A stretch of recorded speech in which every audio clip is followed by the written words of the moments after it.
Primeiru-Ministru halo abertura da Taxa Rotativa Xanana Cup rihun rua ronul resinen.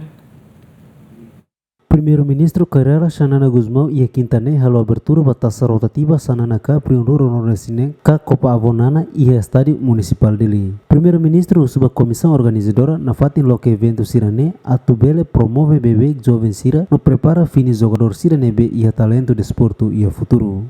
Desporto bela sai prática vai jovem sira. Dedoni imermane equipa ida mai tan joga lá. Los kalai immer joga.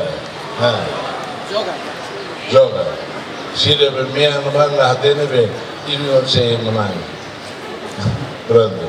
Até que barra os desculpa lá na altura né doávamos a vida para serviço deve.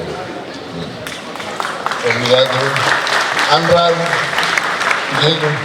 Clube nebe compete ulu ki abertura nemak PNTL FC contra FC Ermera City.